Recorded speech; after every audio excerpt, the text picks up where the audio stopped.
Chapter 54 of the Count of Monte Cristo by Alexandre Dumas. Chapter 54 A Flurry in Stocks.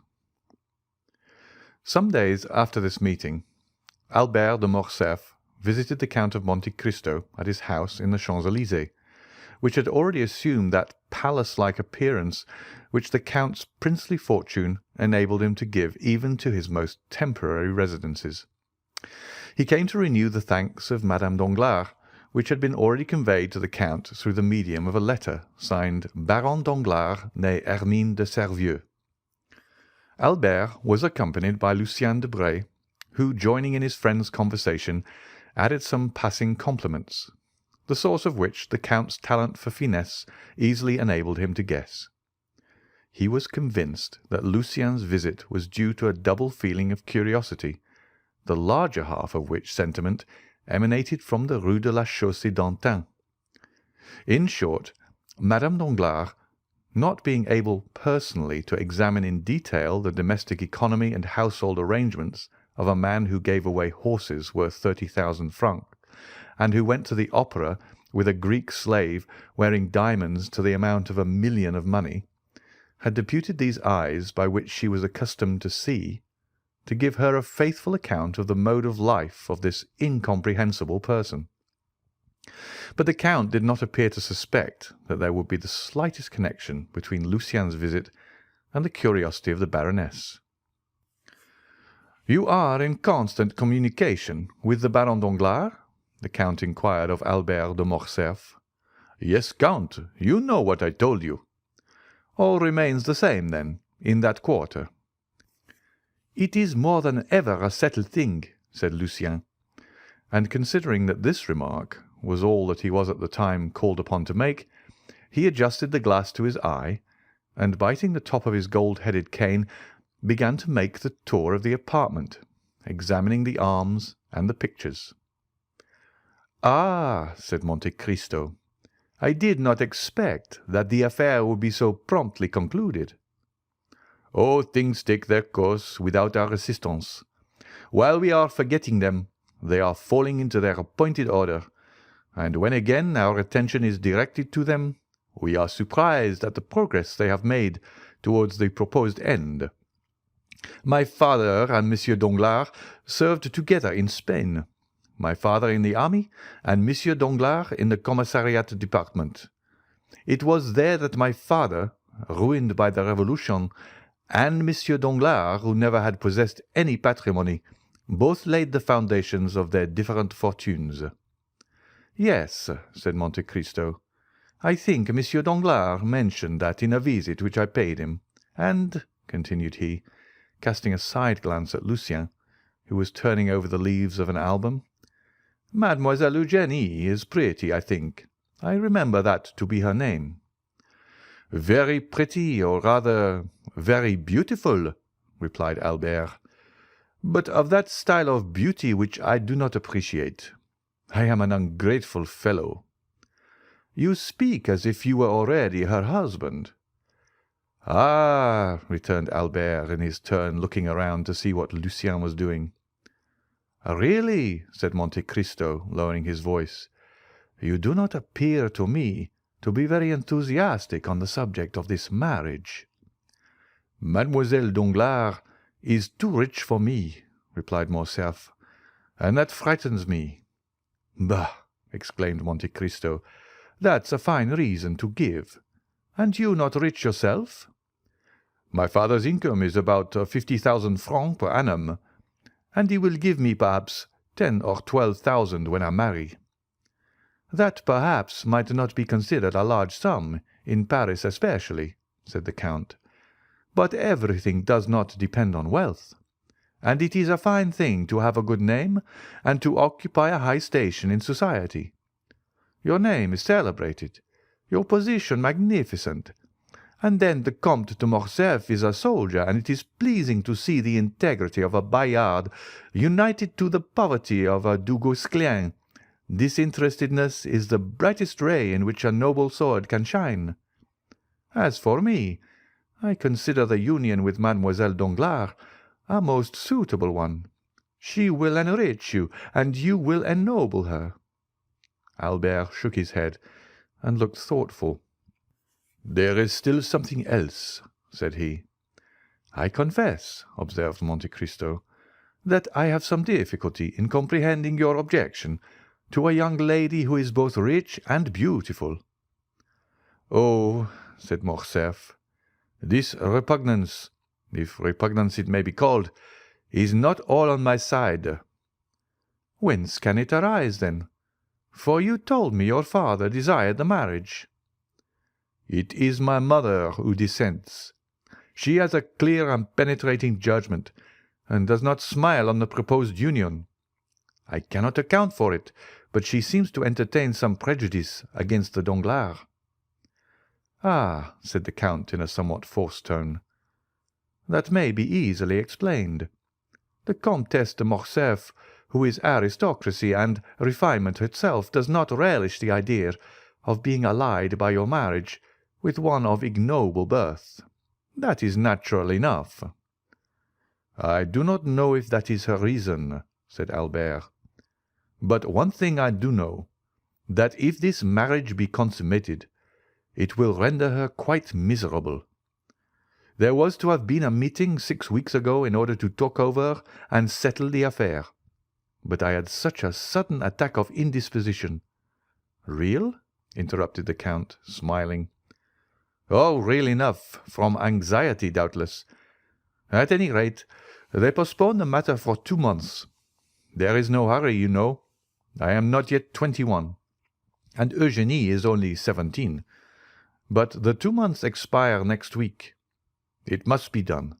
My dear Count, you cannot imagine how my mind is harassed, how happy you are in being exempt from all this."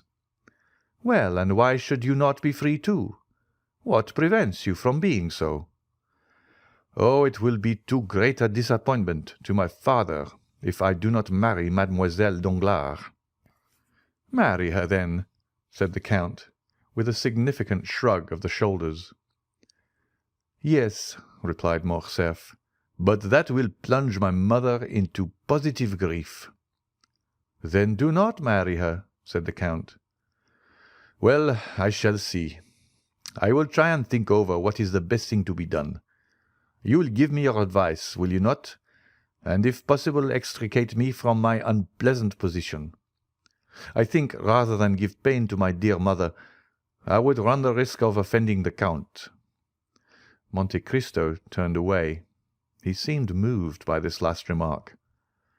"Ah," said he to Debray, who had thrown himself into an easy chair at the farthest extremity of the salon, and who held a pencil in his right hand and an account-book in his left.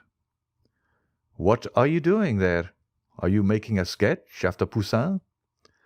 "Oh, no," was the tranquil response. "I am too fond of art to attempt anything of that sort. I am doing a little sum in arithmetic." "In arithmetic?" "Yes, I am calculating. By the way, Morcerf, that indirectly concerns you. I am calculating what the house of Danglars must have gained by the last rise in Haiti bonds. From 206 they have risen to 409 in 3 days, and the prudent banker had purchased at 206. Therefore, he must have made 300,000 livres." "That is not his biggest scoop," said Morcerf. "Did he not make 1,000,000 in Spaniards this last year?" "My dear fellow," said Lucien, "here is the Count of Monte Cristo, who will say to you, as the Italians do, 'Denaro e santità, metà della metà.' Money and sanctity, each in a moiety.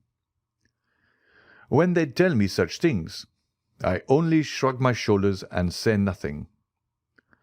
"But you were speaking of Haitians," said Monte Cristo. "Ah, Haitians!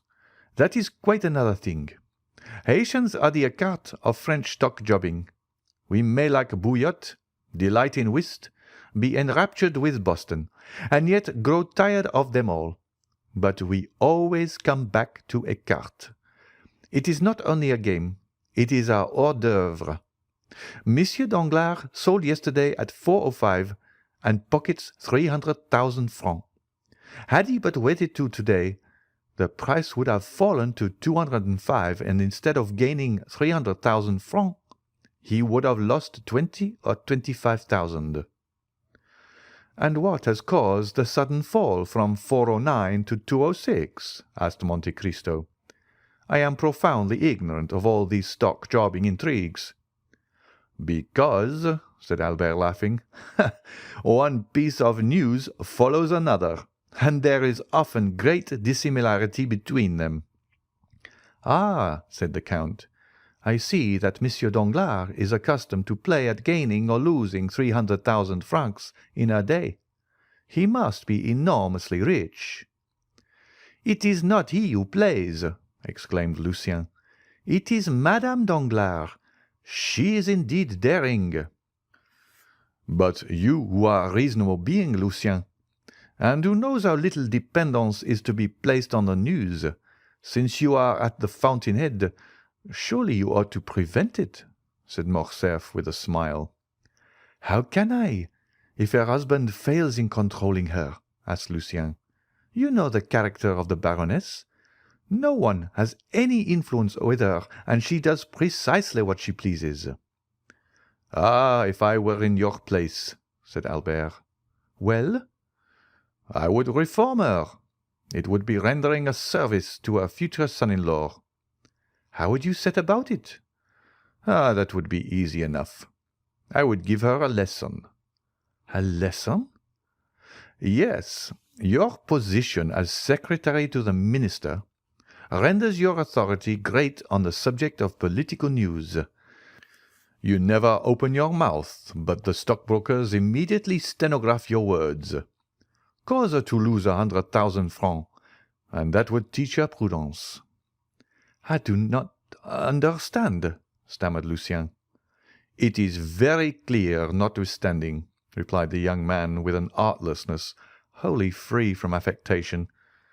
"Tell her some fine morning an unheard-of piece of intelligence, some telegraphic despatch of which you alone are in possession. For instance, that Henri IV was seen yesterday at Gabriel's. That would boom the market. She will buy heavily, and she will certainly lose when Beauchamp announces the following day in his Gazette the report circulated by some usually well-informed persons that the king was seen yesterday at Gabriel's house is totally without foundation. We can positively assert that His Majesty did not quit the Pont Neuf." Lucien half smiled. Monte Cristo, although apparently indifferent, had not lost one word of this conversation, and his penetrating eye had even read a hidden secret in the embarrassed manner of the secretary. This embarrassment had completely escaped Albert, but it caused Lucien to shorten his visit. He was evidently ill at ease. The Count, in taking leave of him, said something in a low voice, to which he answered, "Willingly, Count. I accept." The Count returned to young Morcerf. "Do you not think on reflection," said he to him, "that you have done wrong in thus speaking of your mother-in-law in the presence of Monsieur Debray?" "My dear Count," said Morcerf, "I beg of you not to apply that title so prematurely." "Now, speaking without any exaggeration, is your mother really so very much averse to this marriage?" "So much so that the Baroness very rarely comes to the house, and my mother has not, I think, visited Madame Danglars twice in her whole life." "Then," said the Count, "I am emboldened to speak openly to you. Monsieur Danglars is my banker. Monsieur de Villefort has overwhelmed me with politeness in return for a service which a casual piece of good fortune enabled me to render him. I predict from all this an avalanche of dinners and routs. Now, in order not to presume on this, and also to be beforehand with them, I have, if agreeable to you, thought of inviting Monsieur and Madame Danglars and Monsieur and Madame de Villefort to my country house at Auteuil. If I were to invite you and the Count and Countess of Morcerf to this dinner, I should give it the appearance of being a matrimonial meeting, or at least Madame de Morcerf would look upon the affair in that light, especially if Baron Danglars did me the honour to bring his daughter. In that case, your mother would hold me in aversion, and I do not at all wish that. On the contrary, I desire to stand high in her esteem." "Indeed, Count," said Morcerf, "I thank you sincerely for having used so much candour towards me, and I gratefully accept the exclusion which you propose. You say you desire my mother's good opinion. I assure you it is already yours to a very unusual extent." "Do you think so?" said Monte Cristo with interest. "Oh, I am sure of it. We talked of you an hour after you left us the other day. But to return to what we were saying, if my mother could know of this attention on your part, and I will venture to tell her, I am sure that she will be most grateful to you. It is true that my father will be equally angry." The Count laughed. "Well," said he to Morcerf, "but I think your father will not be the only angry one. Monsieur and Madame Danglars will think me a very ill-mannered person. They know that I am intimate with you, that you are, in fact, one of the oldest of my Parisian acquaintances, and they will not find you at my house. They will certainly ask me why I did not invite you. Be sure to provide yourself with some previous engagement which shall have a semblance of probability, and communicate the fact to me by a line in writing. You know that with bankers nothing but a written document will be valid." "I will do better than that," said Albert. "My mother is wishing to go to the seaside. What day is fixed for your dinner?" "Saturday." "This is Tuesday. Well, tomorrow evening we leave, and the day after we shall be at Tréport. Really, Count, you have a delightful way of setting people at their ease." "Indeed, you give me more credit than I deserve. I only wish to do what will be agreeable to you. That is all." "When shall we send your invitations?" "This very day." "Well, I will immediately call on Monsieur Danglars, and tell him that my mother and myself must leave Paris tomorrow. I have not seen you, consequently I know nothing of your dinner." "How foolish you are! Have you forgotten that Monsieur Debray has just been at my house?" "Ah, true." "Fix it this way. I have seen you and invited you without any ceremony, when you instantly answer that it would be impossible for you to accept, as you were going to Tréport." "Well, then, that is settled. But you will come and call on my mother before tomorrow?" "Before tomorrow? That will be a difficult matter to arrange. Besides, I shall just be in the way of all the preparations for departure." "Well, you can do better. You were only a charming man before, but if you accede to my proposal, you will be adorable."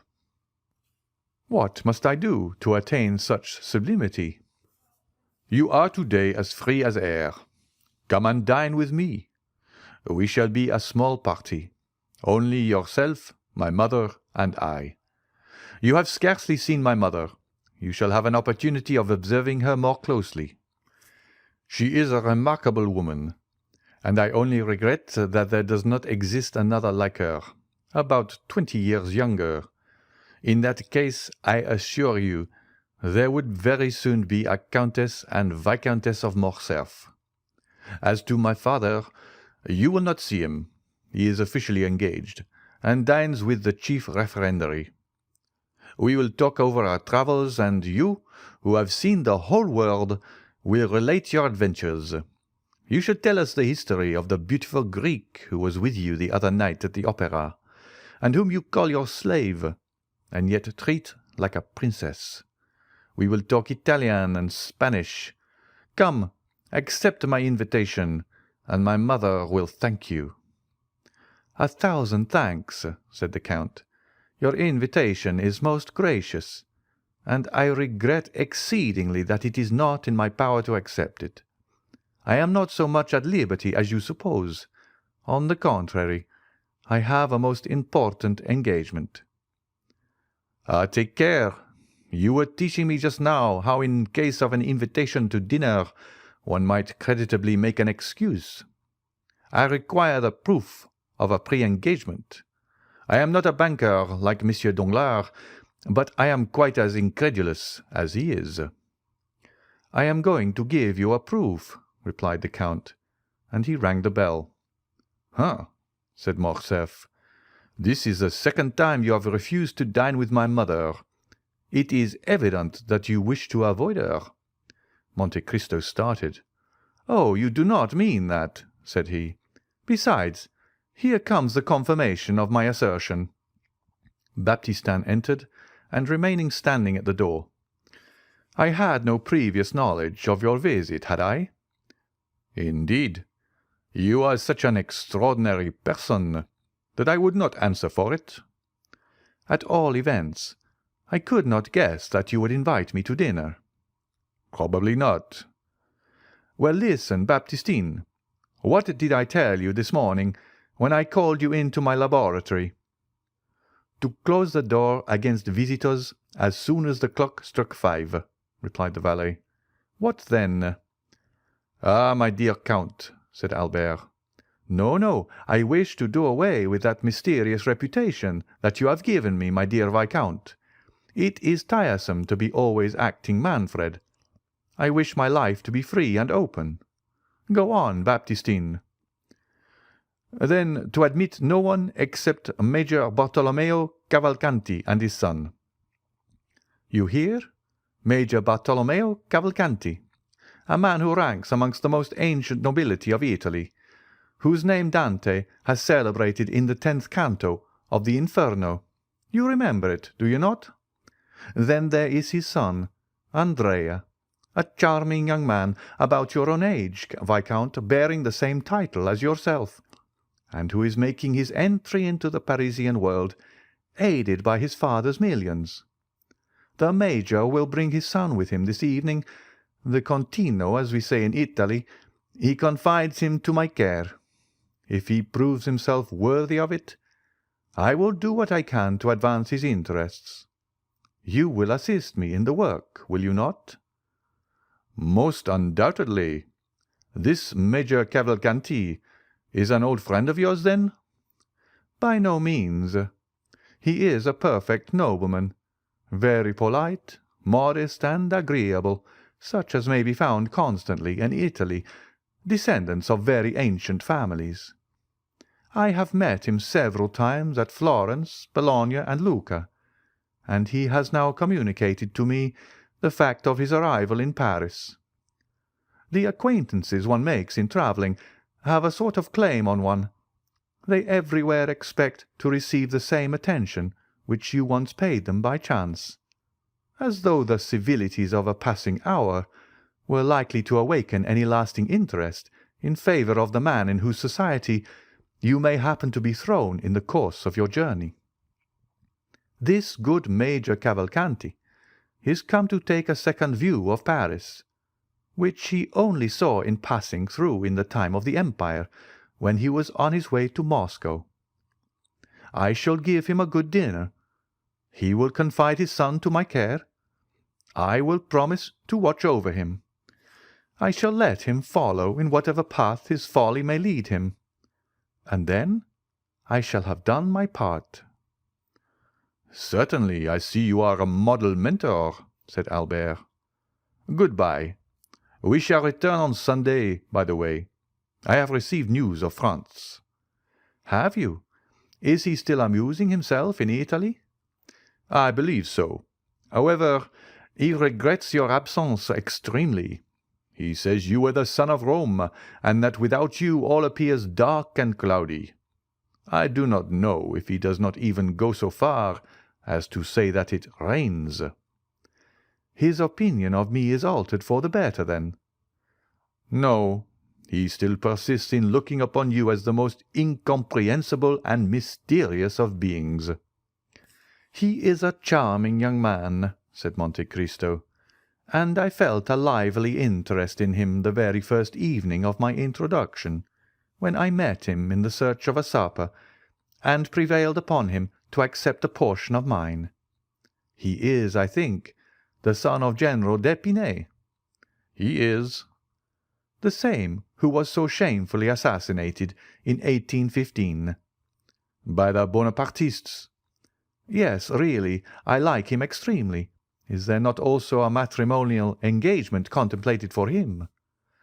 "Yes, he is to marry Mademoiselle de Villefort." "Indeed." "And you know I am to marry Mademoiselle Danglars," said Albert, laughing. "You smile." "Yes." "Why do you do so?"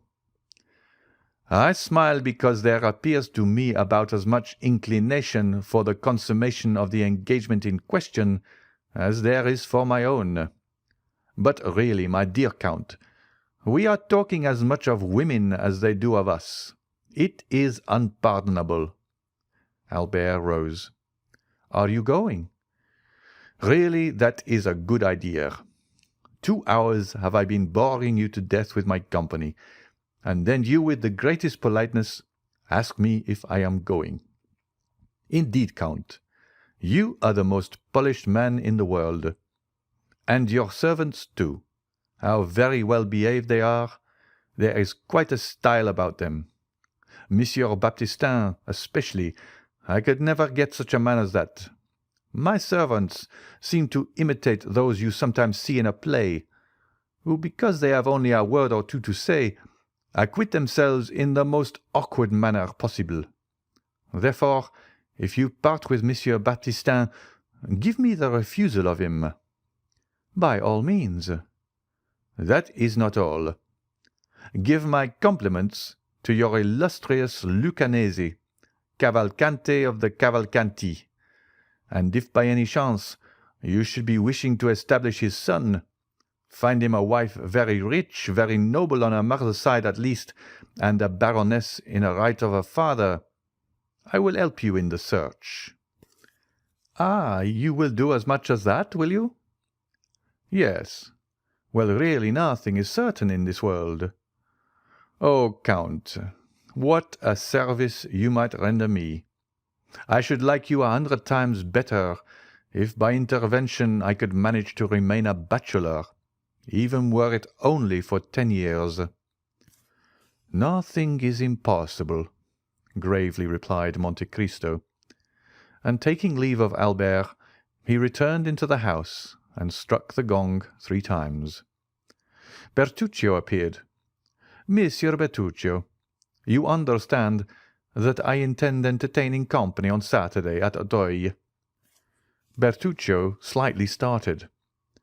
"I shall require your services to see that all be properly arranged.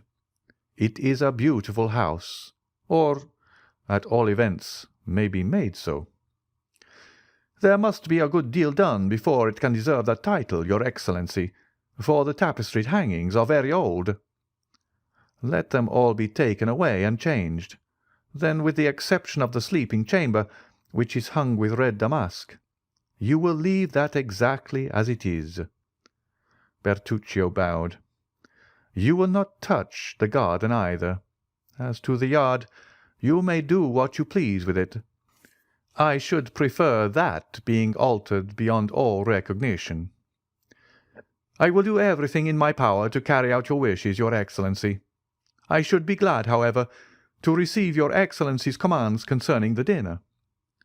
"Really, my dear Monsieur Bertuccio," said the Count, "since you have been in Paris, you have become quite nervous, and apparently out of your element. You no longer seem to understand me." "But surely your Excellency will be so good as to inform me whom you are expecting to receive." "I do not yet know myself. Neither it is necessary that you should do so. Lucullus dines with Lucullus. That is quite sufficient." Bertuccio bowed and left the room. Chapter 54